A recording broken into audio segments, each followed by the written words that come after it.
What if you were seriously injured in an accident? Could you endure months of rehab, relearning how to talk and walk, always asking yourself, why me? Contemplating a different future than the one you had always imagined.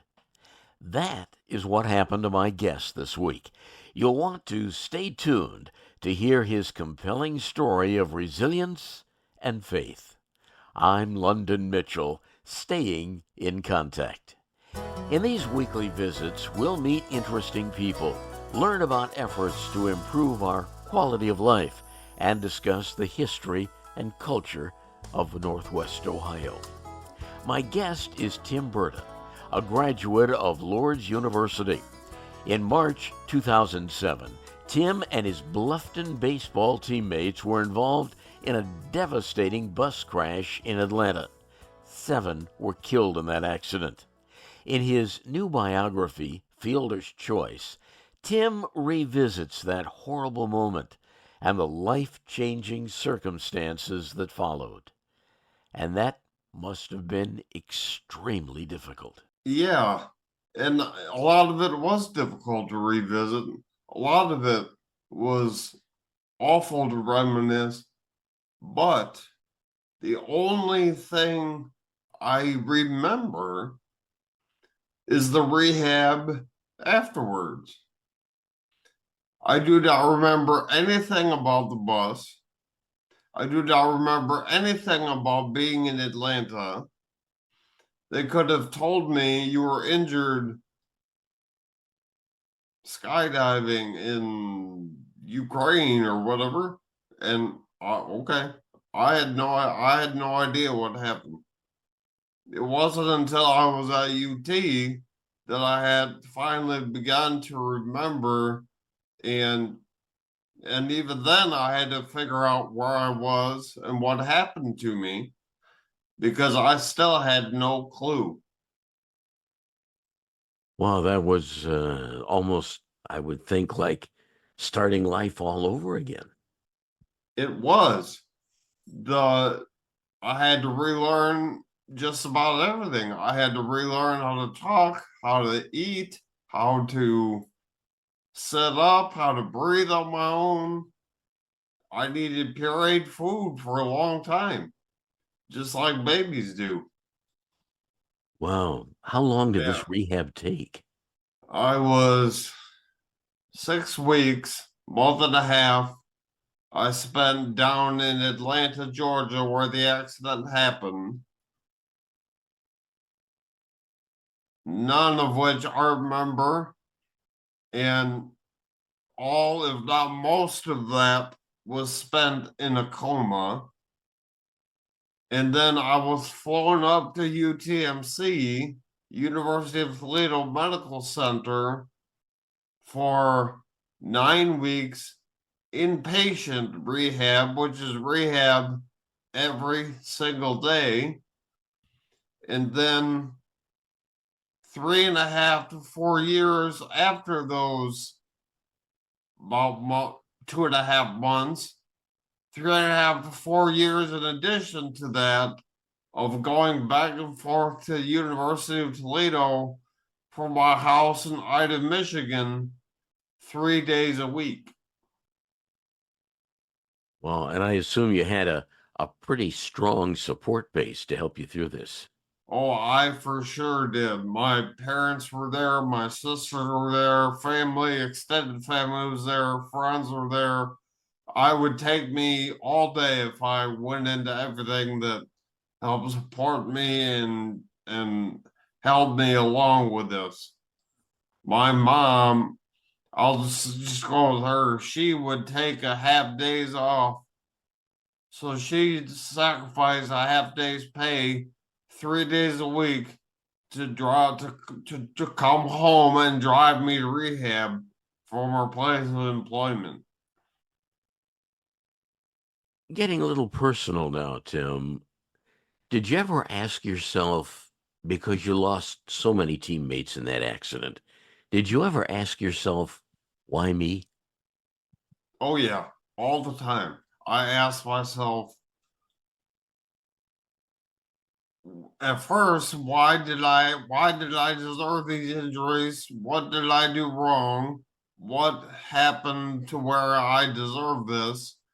And then it morphed into, what right do I have to live? Why I'm no more special than anyone else was on that bus? What gives me the ability to stand here and be able to learn to walk again and learn to talk again and learn all these things when other teammates of mine had no choice. They were killed. So there were 5 of my teammates were killed, and then the bus driver and his wife. So of the 35 people on board the bus, 7 were killed. So 1 out of every 5 people. That uh, that is a horrible experience. You have set your sights on the future. Where do you see yourself headed now that you've gone through all this rehab? Good question. I think that I will continue to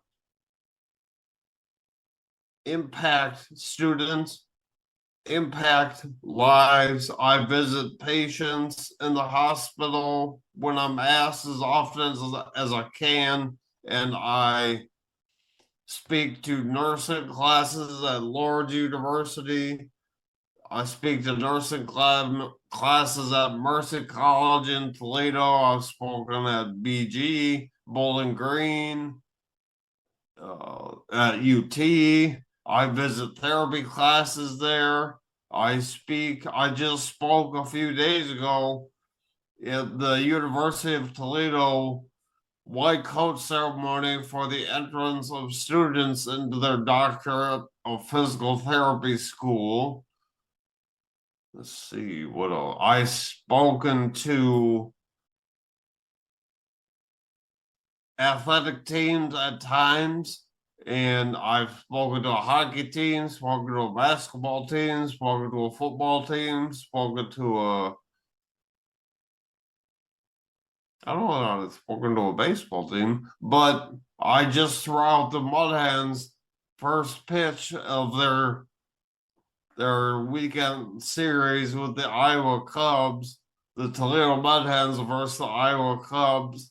And Lourdes University was having an event there that evening, and they were throwing out the first pitch. And they said, and when they learned I was coming along, the president said, he's throwing it. He can throw it. So that was fun. So your message, and I don't want to take anything away from your book, but when you stand before a crowd, and they're just astonished with your personal story, but what do you want them to leave your your presentation thinking or understanding? I want them to leave. If I had it my way, everybody in the audience that I speak to would leave knowing how much I've been through, what happened to me, how hard I worked and fought to be where I am today, the the mountains of challenges I had to face, and I climbed and I took them head on. No, I did not always like it. No, I did not always enjoy it, or it wasn't always easy. I didn't get up every morning and say, hey, let's get to work here, let's get going, it's time to improve. I was angry, I was bitter, I was distraught, I was miserable over what I had lost. I had been a college athlete. I played football in college. I played baseball in college. I I lost that. I lost the ability to do that. And at that point, I couldn't even stand, use my left arm, couldn't talk much. And It was a miserable, defeated time. Tim Berta, who survived that horrific bus crash in 2007 that killed several of his Bluffton University baseball teammates. And as he tells us, given time, he was able to recapture life. Just like anything else, with time, things got easier. The more I practiced them, I had to practice simple, basic things. But the more I did them, the easier they became, just like getting ready for a football game or a baseball game or anything else. You have to practice. You have to get used to those motions. And I learned that from athletics, being in the rehab, relearning. I knew you weren't going to get ready to play a football game in one day. It took at least a week to learn what needed to be done, to rehearse the movements, and those all helped me in my rehab. I kind of equated it to a sporting competition in that way. But it sounds to me like you had an identity. Sports kind of Yes. defined you. Yes. And now you're different, Yes. Yes. obviously. So how do you define yourself? How does Tim Berta say, I'm not the athlete I was, I'm somebody new? You mean as in what do I define myself as now? Yeah. Yeah, I'm not the athlete I was now. That I used to be, but I'm an intelligent person. I am a loving person. I'm a caring person. I will help you. I will. I don't want them to view me as a disabled, bitter, angry young man. I want them to see a man who took on life's challenges and who got punched in the mouth pretty hard by life and came out on the other side not looking half bad. So I also want them to know the power of prayer. And it was not all me. I know there was a bigger author at work here. You've become more spiritual. Oh, for sure. Well, I always was, but this experience opened my eyes even more. I can see. I have experienced, and I know things that have happened to me, and I've felt the presence of the Lord. Your book is Fielder's Choice. Correct. It's brand new, and you're going to debut it at a special event at Lourdes. Correct. The first official launch will be Tuesday, September 10th at Lourdes University. VIP, or they call it pregame, at 6 p.m. And then the general program is at 7 p.m.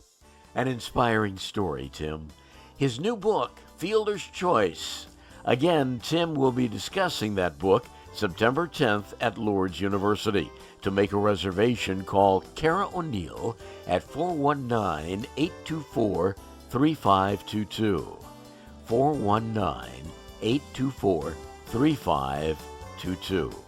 I'm London Mitchell, hoping you'll join us again next week as we continue staying in contact. Previous episodes of Staying in Contact with London Mitchell are available on Apple Podcasts, Amazon Podcasts, Podbean, the Suite 419 app, and londonmitchell.news.